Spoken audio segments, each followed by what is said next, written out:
Hello les rétro geeks et tout nostalgiques en tout genre, bienvenue dans cette nouvelle vidéo. Cette vidéo est un petit peu particulière parce que je vais un peu sortir de mes vidéos habituelles d'unboxing.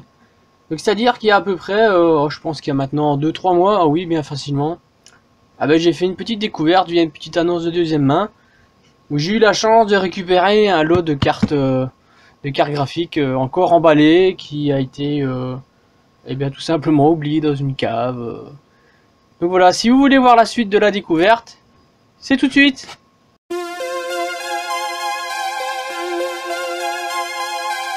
Et bien voilà, tout d'abord, je ne sais pas si vous avez vu dans l'intro de la vidéo, si vous avez pu constater une différence notable dans la qualité audio d'enregistrement. Effectivement, avant, dans les autres vidéos précédentes, j'enregistrais le son avec le capteur de ma caméra. Je trouvais un peu le son on entendait beaucoup les bruits de fond. Donc j'ai investi dans un petit micro-cravate, donc acheté sur Amazon. Donc un petit Audio Technica, modèle ATR 3350X. Donc voilà. Donc dans cette vidéo, je vais tout simplement également tester l'audio de ce micro. Donc voilà. Dans cette vidéo qui n'est pas de l'unboxing, donc qui change un petit peu de mon train-train, parce que de toute façon il va bien falloir que je passe à autre chose, parce que l'unboxing c'est bien, mais ça va vite devenir lassant, parce que il n'y a pas vraiment quelque chose d'intéressant dans l'unboxing. Donc voilà, dans cette vidéo je voulais vous raconter un petit peu l'histoire qui m'est arrivée. J'ai fait tout simplement une découverte énorme. J'ai eu beaucoup de chance parce que je pense que ça ne m'arrivera pas encore de trouver autant de cartes neuves sous blister pour pas grand chose au final, comparativement au prix que l'on peut trouver ces cartes sur internet. Donc l'histoire commence le 24 février exactement. Je m'endors souvent devant la télé, ça m'arrive souvent, ma compagne d'ailleurs s'en plaint souvent. Donc quand je me réveille à n'importe quelle heure, je fais des petits tours sur deuxième main, sur eBay, bien souvent, sur Marketplace, où je regarde tout simplement les annonces de vieux matériel qui arrivent. Et là, je tombe sur une carte, donc sur une annonce d'une certaine Julie, qui mettait en vente une 3D Prophet 9700, sous blister, pour 50 €. Étant fan, comme vous le savez très bien, de la marque Hercule, dont je collectionne les cartes, et tout de suite, forcément, je saute sur l'occasion et j'envoie directement un message à cette vendeuse. Elle me répond tout de suite, donc qu'elle n'y connaît pas grand chose et qu'on se donne rendez-vous finalement le vendredi. Donc je la contacte un mercredi, donc elle est en déplacement et elle revient chez elle donc vendredi. Elle habite pas très loin de chez moi, à quelques kilomètres, donc on se donne rendez-vous. Je vais là-bas donc pour acheter cette carte tout d'abord. Je ne savais pas encore à quoi m'attendre à ce moment-là. Elle me dit également qu'elle a des consoles DJ à vendre, mais ça ne m'intéresse pas du tout. Donc je repars avec... donc on discute un petit peu 5 minutes. Donc je lui explique un petit peu que je suis fan de vieux matériel informatique. Et donc là elle m'explique un petit peu d'où provenait cette carte. Donc en fait elle a acheté avec son compagnon un bâtiment à la frontière française pour faire des appartements. Donc elle me dit que toutes les caves sont restées remplies de broles en tout genre. Et donc il y avait des caisses avec une carte graphique comme ça. Donc elle se dit tiens, ça peut peut-être se vendre, pourquoi pas. Donc elle a essayé d'abord de les vendre, mais elle n'a pas beaucoup vraiment de touches. Parce que tout le monde dit que c'est du vieux matériel. Ce qui est le cas vraiment. Donc elle ne cible pas vraiment les bonnes personnes. Et là me dit qu'il y a encore d'autres cartons qu'elle n'a pas encore regardé. Donc il y a encore a priori encore des 9700. Donc je me dis écoutez, moi ça m'arrange. Je dis quand vous retournerez dans le bâtiment, vous me dites tout simplement combien de cartes il vous reste et puis on fait un petit arrangement et voilà. Je propose un prix. Donc voilà. Donc quelques jours se passent où je reçois un message. Je pense qu'elle y était retournée le dimanche même, oui. Et je reçois un message, non c'était pas un dimanche parce que j'ai reçu le message, non voilà. Je l'ai contacté le mercredi et dans les messages elle me dit qu'elle a encore des cartes Donc elle m'envoie un message le vendredi me disant que elle me fait une photo tout simplement via l'application deuxième main. Et je me rappellerai toujours, c'était un vendredi après-midi. Et je reçois la photo avec, ben voilà, comme je vous montre la capture, avec une boîte en carton ouverte avec des 9800 Pro. Je m'attendais déjà pas à des 9800 Pro, déjà les 9700 c'était déjà super bien de trouver ce genre de carte encore sous cellophane. Et là elle m'annonce, moi je l'avais déjà acheté la 9700, et elle m'annonce qu'en plus de la 9700 que je l'avais acheté, il lui restait encore 5 9700 comme ça. Et attention, accrochez-vous bien, 29 800 Pro en boîte neuve. Alors je me rappelle que j'étais sur le cul. D'ailleurs cet après-midi-là, j'ai pas été très performant à mon travail parce que je ne pensais plus qu'à ce rendez-vous prochain où j'avais discuté. En fait, on a discuté un peu ensemble et où on s'était mis d'accord sur un prix. En fait, je lui achetais le lot complet. J'ai trouvé un prix, un arrangement, un prix intéressant et elle n'avait pas vraiment le temps de passer du temps, forcément, ça prend du temps de vendre ça, de répondre à tout le monde, donner des rendez-vous, etc., etc. Donc moi je lui ai proposé d'acheter le lot tout complet, parce que moi déjà j'ai j'ai un peu plus de connaissances dans le milieu, je peux faire plaisir à certains autres collectionneurs, donc, ce qui a déjà été le cas. Et puis je peux prendre mon temps à vendre ces cartes, à rédiger des annonces, etc. Je sais ce que je vends. Donc c'est beaucoup plus simple pour moi. Donc voilà, je me retrouve donc avec 6 Radeon 3D Prophet 9700 neuves sous blister, ainsi que 29 800 Pro également sous blister. En fait, j'essaye un petit peu de me renseigner d'où pourraient provenir ces cartes. Et a priori, parce que j'ai reçu, donc dans l'achat, certains appellent ça une shipping box.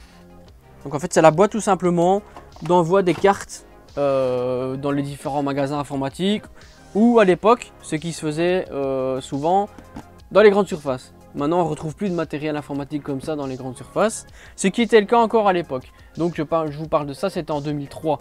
Je me rappelle avoir acheté ma première carte graphique. Ça devait être en 2000-2001 et je me rappelle très bien que c'était une Radeon 9000 Pro à l'époque. J'avais acheté ça au Macro, donc un magasin de grande surface ici en Belgique. Je ne sais pas si en France il y a également cette chaîne de magasins. Donc voilà, on pouvait trouver du matériel informatique dans les grandes surfaces à ce moment-là. Et donc voilà, donc j'ai reçu donc toutes ces cartes et donc comme je vous dis une shipping box, donc directement la boîte qui venait de chez Guillemot France. Donc dans cette boîte en fait tout simplement on trouvait 10 cartes 9800 Pro emballées totalement, la boîte était neuve. Bon, je vous laisse épargner qu'il y avait des poussières, forcément elles sont restées, ça fait maintenant 17 ans quoi. Est-ce qu'elles ont resté 17 ans dans cette cage? J'en sais trop rien. Et donc cette carte est en provenance directement de chez de chez Guillemot France, donc rue de Lampine, 56 910 Carentoire. Donc voilà. Donc le packaging date du 20 du 11 2003 et a priori était destiné à un carrefour de Belgique, donc un carrefour de Vilvoorde. Je ne sais pas du tout comment ces cartes ont atterri dans cette cave. Je ne sais pas si c'est des cartes bradées ou si c'est quelqu'un du personnel qui a sorti ça. J'en sais trop rien et je ne le saurai jamais. De toute façon, après 17 ans, je pense bien qu'il y a prescription. Donc, j'ai quand même dans mon lot de cartes une 9800 Pro qui avait été déballée. Je suppose que la vendeuse a voulu vérifier ce qu'il y avait dedans. Donc, je peux vous faire voir ce que contient le packaging de la 9800 Pro parce que toutes les autres étant sous cellophane, je ne vais pas m'amuser à les déballer. De 1, ça perdrait de leur valeur et étant collectionneur, c'est pas vraiment dans mon avantage de les déballer. Donc voici donc, cette version étant fournie avec le jeu Vietcong et avec a priori un code pour pouvoir télécharger la version de Half-Life 2.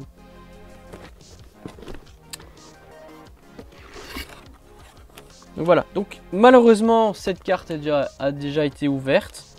Donc je vais juste vous montrer le contenu du packaging. Donc la carte, hein, donc voilà, donc on voit bien que c'est neuf. Hein. Alors, dans ce packaging était inclus un adaptateur DVI vers VGA, un câble S-Vidéo vers S-Vidéo mâle vers S-Vidéo mâle, un câble vidéo Kinch, donc vidéo, un adaptateur S-Vidéo vers vidéo composite, CD1 et CD2 du jeu Viet Cong, version OEM, c'est bien indiqué. Le CD de driver et le manuel d'utilisateur. Donc voilà, hein, comment en différents langages, comment installer la carte, les drivers, etc., etc. Voilà. Donc l'adresse correspond bien, à peu de choses près, à l'adresse qui est sur la boîte en carton, donc la shipping box. Et également nous retrouvons, comme est indiqué sur la boîte, le coupon pour avoir accès à la version gratuite avoir une version de Half-Life 2. Donc encore avec le code non gratté, mais je pense que ça fonctionne plus. Donc ici avec un petit guide pour savoir en différentes langues comment procéder pour avoir cette version de Half-Life 2. A priori aussi également la version 5.0 du Power DVD. Voilà. Donc voilà pour ce petit unboxing de la 9800. Ah oui, il me reste encore le plus important à déballer, le petit sachet anti-statique. Donc cette version aussi restera dans ma collection. Pour le plaisir du regard, on va dire que je peux ouvrir la boîte et contempler la beauté de cette carte.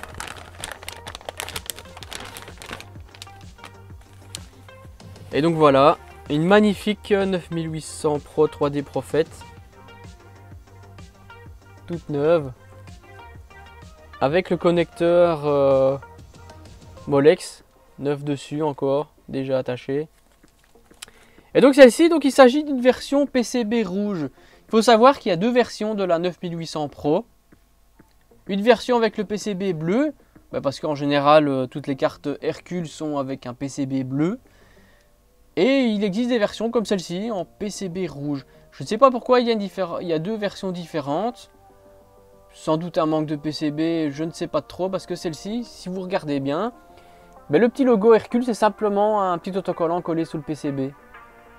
Donc est-ce qu'ils ont été à un moment donné en manque de PCB et qu'ils ont eu tout simplement des PCB rouges comme c'est le standard chez ATI?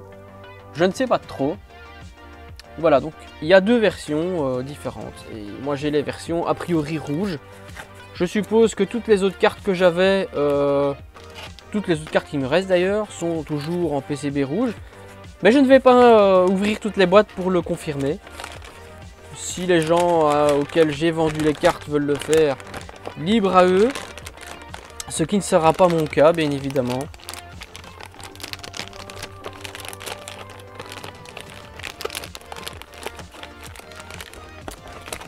Je vais quand même vérifier parce que c'est vrai que j'ai pas vraiment fait attention. Mais a priori sur la boîte, le PCB est rouge. Alors est-ce que les cartes, les modèles avec PCB bleu, est-ce que le PCB était bleu sur la boîte? À confirmer, je connais personne d'autre qui possède des 9800. Je vais demander à quelqu'un sur HFR qui collectionne les cartes également, les cartes graphiques, voir s'il aurait la boîte en carton d'une version PCB bleu, voir l'image tout simplement qui est sur la boîte, de quelle couleur elle est. Je vous parlais des deux couleurs, donc du PCB, une version en PCB rouge et donc l'autre version.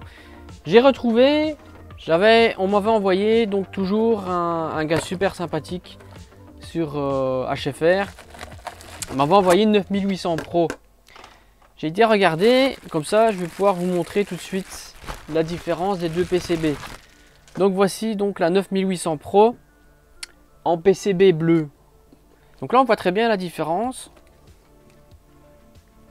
des deux couleurs de PCB. Et sur la PCB bleue, le logo Hercule quant à lui est imprimé sur le PCB, contrairement à la rouge où c'est simplement un petit autocollant qui est opposé sur le PCB. Je présume donc qu'ils étaient, comme je l'ai dit précédemment, ils étaient certainement en manque de PCB et ils ont tout simplement repris d'autres. Je ne sais pas vraiment exactement.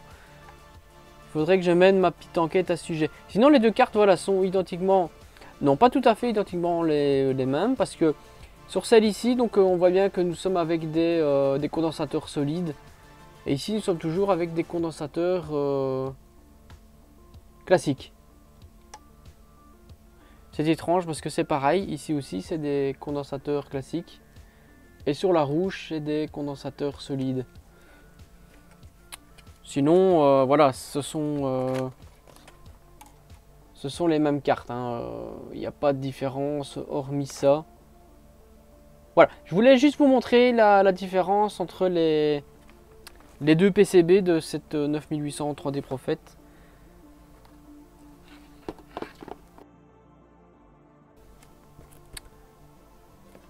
Sur les 9700, a priori le PCB est bleu. Et bien voilà, j'espère que cette petite vidéo, courte vidéo, un petit peu différente des autres vidéos que j'ai l'habitude de faire, vous aura plu. Si c'est le cas, n'hésitez pas à mettre un pouce bleu et vous abonner. Voilà, la semaine prochaine, en principe, ça sera certainement encore une vidéo d'unboxing, parce que voilà, j'aimerais bien toujours garder le petit train-train que je m'étais fixé, donc c'est-à-dire une vidéo par semaine. C'est pas simple parce que j'ai repris les travaux dans ma maison, donc ça, plus l'emploi du temps familial, etc., ça prend quand même pas mal de temps.